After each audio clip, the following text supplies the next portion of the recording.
This is Frank Craven. He's one of our producers at MNN, Manhattan Neighborhood Network, who's been producing for 18 years. He's mentioned every Friday in What's Ailing and Healing America. This is really important because we've been trying to do this for a while. We got Dean Loren, crooked judges, Lidya Radin, crooked doctors, Joe Barton, and Pot Talk, Paula Gloria. Further down the rabbit hole. Just let me do this, okay, Frank? Oh, I'm sorry. Okay, so what happened was, and this is really important, there's a federal lawsuit right now, and Joe Friendly has been providing these updates for our independent original content producers. Dee Dee Halleck was banned with Papoleto and Dee Dee Halleck were banned a couple years ago. When we heard about it, all us independent producers got together and said, hey, you cannot take any adverse action against any one of us independent producers without a hearing. So ultimately, I'm going to fast forward a lot of this. So I'm going to do this very simple, keep it focused, simple and concise so that the producers understand. You are an independent producer, content producer. Manhattan Neighborhood Network can take no adverse action against you unless you have a hearing. Now, what they argue, they already did this to Dee Dee Halleck. They banned her without a hearing. And then because we were organizing a producers union to deal with lots of issues, including the unlawful banning of Dee Dee Halleck and Papoleto, we got banned. And we got banned unlawfully. So Dean Loren got banned, Lidya Radin got banned, Jayson Burg got banned, William Dorrity got banned. William Dorrity and Jayson Burg happened to be co-hosts and co-producers with me under my umbrella. So we were all retaliated against and punished because we stood up for our constitutionally protected and guaranteed right. Now, Dee Dee Halleck went into federal court. This case is in federal court right now. It's Halleck et al. Versus New York City, the City of New York et al. With Judge William Pauley III. And the argument that the city attorneys made was that MNN, or Manhattan Neighborhood Network, was totally independent of any kind of government involvement so that they did not have to give us a hearing. Our argument is that's a fraud, and the city knows it. The city came in and lied. There are many points of contact and many points of control such that the government, the city, state, and federal government, is so intertwined with MNN. See my hands? This is the government, this is MNN. They're so intertwined. They have so many points of contact that our constitutionally protected rights that restrain, the reason we have our Constitution and our Bill of Rights is to restrain government abuse of power. So when you have the government that's so involved with MNN, there are so many points of contact, nexus, so many points of contact, so many points of control, then that means that our constitutionally protected and guaranteed rights kick in, and MNN can take no adverse action against us without a hearing, which is our Fifth Amendment constitutionally protected and guaranteed right to due process, and our First Amendment constitutionally protected and guaranteed rights to seek redress of grievances, and our 14th Amendment constitutionally protected and guaranteed right to redress. So we have constitutionally protected and guaranteed rights to due process, equal protection, and redress of grievances. Those have all been violated. And I want to be clear here, right? Our rights do not come from the Constitution. The Constitution, the New York State, and the federal Constitution protect our rights. Our rights come from God. Isn't God wonderful? Amen. Amen and hallelujah. God is a wonderful being. Natural law. Okay, exactly. Our rights come from God. The Constitution, the state and federal Constitution protect our rights. The only power that the government has to do anything is through the people, through the Constitution. When the government violates its contractual fiduciary and other duties through the people and violates our Constitution, our founding documents, then the government has no power to act. The only power the government has is through the people, through obeying the Constitution. So what they've done here is unlawful because it's unconstitutional. They violated the very founding documents of our country, our state of New York and our country, the United States Constitution. So we went into court and we said the city and the federal and the state government are so enmeshed with MNN that our constitutional protections to restrain the abuse of government power against us must apply. And the city came in and committed a fraud. And here's the fundamental lie they told. They said that there was no contact, that MNN was a completely separate organization, and here's the big from the government. From the government. And what we showed was that's not true. For example, Gail Brewer, the Manhattan Borough president, sits on the board of MNN. She also has the power to appoint 2 appointees to also sit on the board of MNN. So Gail Brewer, an elected city official, has so much power at MNN that she sits on the board, and she is directly responsible and accountable for making the bylaws that control and creating and enforcing the bylaws that control MNN. So we are banned because a city official is sitting on the board of MNN. The city is so intimately involved with MNN through the Manhattan Borough President's Office that our constitutional protected rights do kick in. The city of New York sent in its attorney, Emily Stittleman, I apologize for mispronouncing her last name, to go into federal court and lie to deceive federal Judge Pauly, okay? And make the claim that there wasn't a connection, a bridge. Exactly. Exactly. Thank you, Joe Fredley, for that insight. So MNN is saying that there's no contact with the city, state, or federal government in any way, such that MNN is so completely a private entity that CEO Dan Coughlin can act like Lord, King, God, Emperor and do whatever he wants. There are many compelling ways to show that the government is intimately involved with MNN.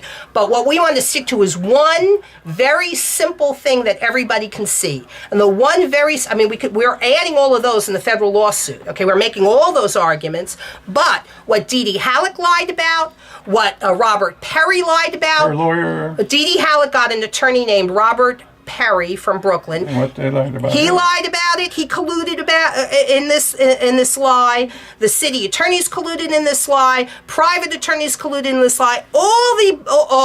Judge Pauly was colluding in this lie. The lie was no state connection. No city connection. Oops, sorry. Okay, Gail. Government connection. The city of New York knew this because the contractual agreements, the franchise agreements that allow Time Warner Cable to have this designated company, MNN, to administrate the public access channels. All these contracts are handled by the New York City Law Department. Emily Stittleman is an attorney with the New York City Law Department. The New York City Law Department went into federal court. And they're the defendants. Dee Dee Halleck et al. Is suing the city of New York et al.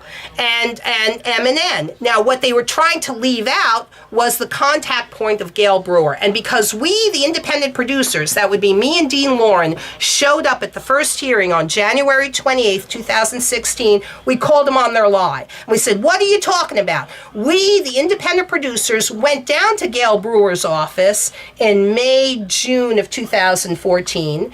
We met with Chief of Staff Jessica Mates. Most recently, just like a couple weeks ago, I spoke with Jessica Mates on the phone, and she admitted, yes, the independent producers came to the meeting. Yes, you were there, Lidya. Joe Barton was there. Paula Gloria was there. Gloria Messer. Josh Walensky was there. Yes, there was a meeting. Okay, so we have a meeting, May, June 2014, with Jessica Mates at Manhattan Borough President's Office. Jessica Mates has already admitted there was a meeting. We were supposed to provide a letter on your behalf to Dan Coughlin about some of your issues. Yes, we had a little problem getting the letter out for reasons I don't have to get into. Gail Brewer had been an elected official for about a year, and she had not taken her seat on the board, and they apologized for that. That's fine. And Gail Brewer was supposed to appoint two. She had the power. The Manhattan Borough President's Office, Gail Brewer can has the power to appoint 2 appointees to sit on the board. So Gail Brewer, the Manhattan Borough President, sits on the board, and she appoints 2 members of the board. She's intimately involved. That's the lie that they're telling Judge Pauly. They're trying to keep the Manhattan Borough President out of the lawsuit so they can create this fiction, this fraud upon the court that there's no contact with the city, state, or federal government. That was the lie to deceive Pell. And How far along are you in presenting Pauly this reality? He has all the affidavits. They're all there. He has all the. We've presented this to him, and the problem now is that because it's a fraud upon the court by court officers. The reason for this fiction, why are they creating this lie, was because everybody involved was colluding to a predetermined outcome of the litigation. And the predetermined outcome was to create this big barrier, this big blockade, this big bulwark, this false ruling, so that all the producers who are banned unlawfully, me and Loren and Paula Gloria and Joe Barton. I was banned years ago. That's another argument, that this is a pattern. And other producers have been banned. The reason for this false argument in Halleck versus the City of New York is everybody's cooperating to make this fiction. And the purpose of the fiction is to put into place a huge barrier for all other producers. They will have to overcome this false decision, because we could see it coming. That's what we put a stop to it. And that's the crime of barratry. They were going to use this federal decision by Judge Pauly to get rid of all the producers who would sue either together or independently, not only in Manhattan, but also across the country. So this is a crime in progress that we put a stop to. And one of the other issues is that you brought in tangentially, which I'll get to, when we were doing our due diligence to find out why Dee Dee Halleck was banned unlawfully without a hearing, what we discovered was that MNN had a pattern and a practice going back 5 years, 10 years of banning producers unlawfully. So that's a conspiracy against rights. And for constitutional violations, the U.S. Attorney in the Southern District of New York, Preet Bharara, must, not may, must prosecute the wrongdoers. That would be Time Warner Cable, the City of New York, Gail Brewer's office, and every attorney involved in this lawsuit. That would be Mr. Perry for the plaintiffs and all the defendants' attorneys, including Emily Stittleman, an attorney for the City of New York. Most recently, I demanded from Gail Brewer's office and her general counsel, I demanded that Gail Brewer show that she's not colluding in this conspiracy by calling for Emily Stittleman to be fired from the city law department for executing a fraud upon the court and engaging in this conspiracy and to make this false federal ruling, to this fraud, this deception, to stop all the producers who now would have to sue to overcome this false ruling. It's very dangerous. They're manipulating the court system to create a fiction, to fabricate rulings to hurt people. Did she take advantage of the two choices? Kudos to Joe Friendly. This is the news behind the news. This is happening as we speak. Has she responded yet? No, it's only been about a week to 10 days. Okay. I'm going to follow up. The July 4th weekend is coming up. But the other I nominate Lidya Radin and Gloria Messer to the board. Not Gloria Messer. Okay. Gloria Messer could come forward with an affidavit. We But asked her. she's a hands-on producer helping everyone all the time. That's BS. Bad pick. Bad pick, and I'll tell you why. And I'll tell you why. Right on camera, so I'm not hiding, so Gloria Messer wants to retaliate, she can. We asked Gloria Messer for affidavits. All of us came forward. Okay, Gloria Messer refused to provide an affidavit because she's a coward. So we told her, if you're a coward, stay home. What she wants to do is collude in deception. Well, let's not get into that. Okay, so we don't want to get into this. Did Gail Brewer appoint any with her choices? Did she take advantage? Yes, she sat on the board, she did her appointees, but what we're calling for now is, you're not getting the big picture. There's a federal lawsuit, and the City of New York is lying to deceive federal Judge Pauly. On January 28th, 2016, Dean Loren and I went to the first hearing in this case.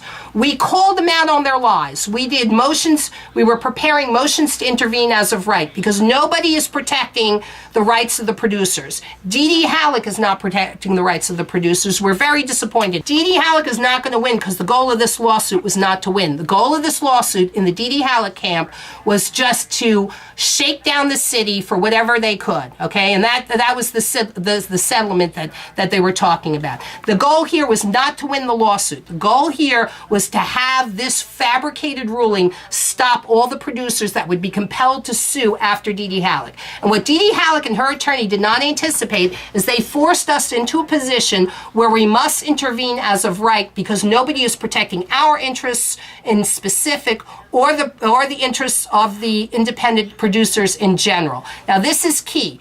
Dean Loren is a hero. Lidya Radin is a hero. We went down, Joe Friendly is a hero for putting this on his, and so are you, by the way. We went down on January 28th, 2016, the first open public hearing in this. Dean Loren and I showed up. I submitted paperwork so that Judge Pauly would not be deceived. I gave my paperwork to everybody. As we were leaving, as a retaliatory gesture, what Judge Pauly, through his law clerk, Kyle Wood, did, conspiring with the U.S. Marshals, the court security officers in the city of New York, they had me physically assaulted as I was trying to leave. So I had a court security officer, I think his name is Pinea, he's a Dominican guy, physically assault me, created a fiction, made up some story so he could put his hands on me, physically assault me, throw me down to the floor. There's videotape of all this that the court doesn't want anybody to see. So I was physically assaulted by a court security officer, agent of the U.S. Marshals, to try to create false criminal charges against me to shut me up, and they were hoping to shut up Dean Loren. Most recently, Dean Loren filled out affidavits. We gave these affidavits and all the information to Magistrate Judge Barbara Moses. Most recently, last Friday, June 24th, 2016, Chief Magistrate Judge Brenda Freeman has all this information in her hands. I sent down Dean Loren and Eric Richmond on Friday at 10 o'clock in the morning in front of Chief Magistrate Judge Brenda Freeman. She stated that the Southern District Court of New York is a court of no record, and she refused to take Dean Loren's affidavit about the physical assault on Lidya Radin, and the prosecutor is AUSA Assistant United States Attorney Stephanie Lake. She also refused to take Dean Loren's witness affidavit. On the day that I was physically assaulted without reason, without cause, unwarranted, by a court security officer acting at the direction of the U.S. Marshals in retaliation, January 28th, 2016, when I was physically assaulted, Dean Loren was there.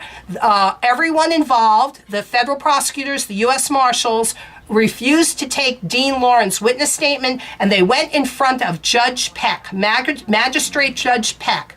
I was handcuffed outside Judge Peck's courtroom. Judge Peck heard ex parte communications involving Kyle A. Wood, the law clerk to Judge Pauly. Judge Pauly, in the Dee Dee Halleck case, sent Kyle A. Wood into Magistrate Andrew Peck's courtroom chambers. Was it transcribed? It was ex parte. Okay, there's no record of it because they're hiding the assault on me. So it was just intimidation tactics. It's worse than that. Yes. It's collusion against. It's fascist police playing their game. Well, yes. We're talking about the judge doing wrong. And Judge Pauly, right? And the city of New York, because there's a bigger picture here. So Dean Loren's the witness. The videotape corroborates what he says. Magistrate Judge Peck said, there's no reason for me to be writing a charge against Miss Radin. She did nothing wrong. And the best thing that these criminals could come up with was they lied and they said, well, if a law enforcement officer says something, it must be true. So I have rebutted now the silent presumption that if a law enforcement officer says something, it must be true. So what they did is they wrote a violation on me, claiming that I assaulted the court security officer. That's a lie. That's a fraud. They're committing a crime against me to cover up for the fact that they assaulted me. I did not assault a court security officer. And Magistrate Judge Peck, on January 28th, 2016, had ex parte communications with the federal prosecutor, with the U.S. Marshals, and with Judge Pauly through his law clerk, Kyle A. Wood. Me and Dean Loren and Eric Richmond called them out on this, and right today, Chief Magistrate Judge Brenda Freeman has all of this. She refused. On Friday, there was a hearing in front of her. She refused to take Dean Loren's witness statement. She stated that it was a court of no record. The federal prosecutor, AUSA Stephanie Lake, refused to take Dean Loren's witness statement. She refused to protest that this was a court of no record. So now, and this is something you want, they're trying to summon me down to the courthouse again on July 7th, 2016. The summons that they sent to me was unlawful. It does not have my Christian name on it. I've asked them twice to correct it. They refuse. So because they refuse to correct their summons twice, and because they already had ex parte communications in front of Magistrate Judge Andrew Peck on the day I was beaten, the beatdown of Lidya Radin on January 28th, 2016, all of their charges against me are unlawful and cannot be sustained. Amen. Now, here's what's important, and this is how serious it is. Everybody involved knows that I have spinal injuries. So when I prosecute the court security officer for physically assaulting me, a judge has to ask themselves, what is the worst thing that could have happened to Lidya Radin when you beat her, when the court security officer beat her on January 28th, 2016? The worst thing that could have happened I have spinal injuries that I'm conservatively, that was part of the nerve damage. I'm trying to conservatively manage spinal injuries so that I can avoid surgery. The worst thing that can happen when you physically assault someone with spinal injuries is paralysis or death. And they threw you onto a hard floor. They grabbed me, threw me. There was no reason to use the excessive force. Well, wait a second. Were you speaking loudly? They told you to be quiet? No. Were you interrupting psychic space? No. The hearing in front of Judge Pauly was over. Dean and I were leaving. I wasn't even talking to, we were in the hallway with Mr. Perry. I had nothing to say because I had submitted my papers. The hearing was over. I have nothing to say to Mr. Perry. Mr. Perry and Dean were talking. The elevator opens. Mr. Perry enters the elevator to leave. Dean and I are entering the elevator so we can leave. And the court security officer in this fabricated scenario, this fabrication, this lie that he's coming up, jumps out in front and says, "Don't worry, Miss Radin. Don't worry, Mr. Perry. I'm going to protect you against Lidya Radin. She's harassing you." I'm making his case for him, you idiot. And I'm making Dean Halleck's case for her. Jumps out and says, "I'll protect you." Mr. Perry never asked to be protected from me. In fact, I'm making his case for him. The court security officer said, "You're harassing Mr. Perry. I'm not harassing Mr. Perry. It's just a way for them to build on the propaganda that's coming out of my lawsuit with Yeshiva University. I harass no one. I have a legitimate purpose in contacting my medical school." But putting that aside, so it was just an excuse to chest butt me, to try to make a reason to put their hands on me. Even if I had done something wrong, which I did not, but even if that were true, just for the sake of argument, if they're going to take you into custody, the court security officer would have to say to me, "Miss Radin, we're going to take you into custody," maybe lightly. And this was the pivot point of egress into the elevator. Exactly. But anyhow, Wait, this is important. Let me just get this on and then we'll get to that. Okay. Even if they had wanted to unlawfully detain me or take me into custody, they would have said, "Miss Radin, we're taking you into custody. Please come with us now." Their first response would not have been the excessive force to beat me, to throw me on the ground, jump on my back. The court security officer knew what he was doing. He specifically hit me in the locations where I have the spinal injuries. Nowhere else. They were targeted blows. He knew what he was doing. That's circumstantial evidence. This is all orchestrated. That could have been coincidental. No, it's not coincidental. He knew what he was doing. He kidney punched me. He wrenched my arm. Oh, this is all in Dean Loren's affidavit. So what this speaks to is a conspiracy, premeditated attempted murder, and conspiracy to commit murder on Lidya Radin. And the question to be asked is, if Lidya Radin was dead today, would Yeshiva University be in a better situation? Yes. Would the attorneys who I caught in perjury be in a situation? Yes. There are many people who would benefit from my death. All of those people were involved, including Deputy U.S. Marshal Shane Doyle, who I am suing. Deputy U.S. Marshal James Howard. All these Deputy U.S. Marshal Jerry Sanseverino. Okay, all the brutality that we experience out with police officers is now happening in the federal courthouses with the U.S. Marshals. Forget about it. You're going against the political bosses. What are you doing here? Right. Okay, so this is the premeditated attempted murder and conspiracy to commit murder on Lidya Radin. Now, to get to your point, which is the independent cameras in the courtroom, and this is crucial. Bar licensed attorneys can already bring their camera phones into the courthouses because purportedly there's the silent presumption that court security officers are honest. They're not. We rebutted that silent presumption. We rebutted the silent presumption that if law enforcement officers say something, it must be true. That's the law. No, they're liars. Okay, we rebutted the silent presumption that court officers, like attorneys, are honest. We rebutted the silent presumption that judges are honest by Chief Judge and that they follow the law by Chief Judge Brenda Freeman stating on the record that the Southern District Court of New York is a court of no record. I caught Chief Judge Loretta Preska conspiring and falsifying court documents, again showing that the Southern District of New York is a court of no record. So I've been summoned down to the courthouse. Eric Richmond, I should tell you, for standing up against me, Eric Richmond on Friday, June 21st, 2016, as he was leaving the courtroom with Chief Magistrate Judge Brenda Freeman, when he was telling Chief Judge Dean Loren and Eric Richmond went to a hearing that was on June 24th, 2016. It wasn't really a hearing, but they were trying to summon me down to participate in this charade. Thank you. This scam. I couldn't go because I had a motion on in another court, which, by the way, I won. Eric reported back to me, and he's also providing an affidavit that says Chief Magistrate Judge Brenda Freeman tried to say that I was a liar, and I wasn't. I really did have to appear in a motion in another court. Eric Richmond is providing an affidavit that says when he was leaving the court, he went there and he said, I'm coming down from Miss Radin. She wants to make sure that there are no more scams being run against her, that you don't, do all this more unlawful stuff.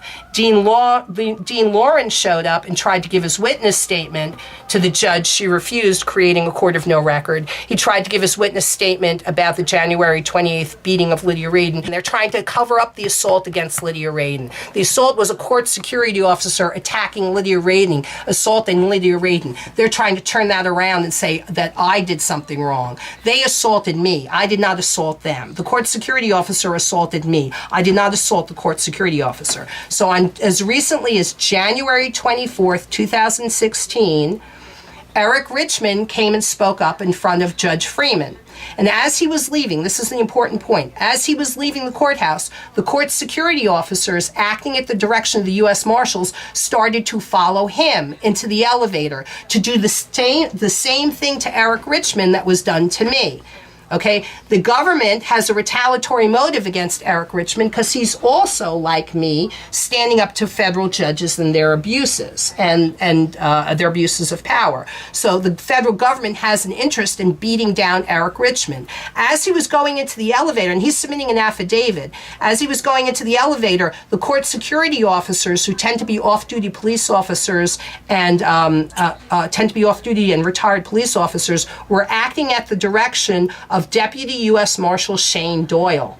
Okay, so now we have to go back to court on January 7th, 2016. Eric Richmond is putting a request to bring in an independent camera because fear has been instilled in him. He's afraid to go back into that courthouse because he believes, they've instilled fear in him, that they're going to try the same thing that they did to me to him. And he already has the behavior, the conduct of the court security officers showing that that's a real concrete possibility. Plus, he checked with attorneys that are helping him, and the attorneys confirmed that his fears are real and concrete. So, it seems pretty scary and silly that they would beat you up inside the court. But they did, okay? But that's They're really the goon fact. squad. They just knock you out. But they did. So Eric Richmond now is going to be requesting from the Southern District Court of New York to bring in an independent camera with him because we have already rebutted the silent presumption that the court officers are honest, that the prosecutor is honest, that this would be Preet Bharara's staff, that the judges are honest. And he's literally taking his life into his hands because as he was leaving the courthouse on June 24th, 2016, this was Friday, the court security officers were following him into the elevator to try to do the same thing to him that was done to Lidya Radin. So this is huge. We already have shown that if you're a bar licensed attorney, you can bring your camera phone, your video camera phone, into the courthouse. So the only people they're stopping from bringing cameras into the courthouse is us little pro se's, right? Pro se is the way. Or sui juris, right? Now, the local rules in the Southern District of New York say if you have a compelling reason, you can bring a camera with you. Eric Richmond has a compelling reason. He's trying to act proactively to protect his life. I have a compelling reason because I've already been assaulted, so I'm going to be putting in a second request for an independent camera to come to the courtroom, to come to the courthouse with me because I'm afraid they're going to do the same thing. And if I may, Go ahead. the connection to your grief being thrown to the floor and kidney punched? Or Beaten. It does connect with Manhattan Neighbor Network that we're talking about. That you try to get into the elevator of Manhattan of Dee Dee Halleck's lawyer. I didn't try You were to. walking into the elevator. I didn't try to get into an elevator that.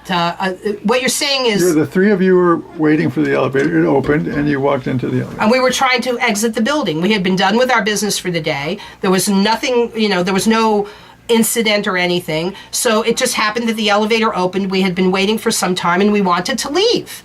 So it wasn't that I was trying to get into an elevator that specifically held Dee Dee Halleck's lawyer, Mr. Perry. I just wanted to get into any elevator and leave.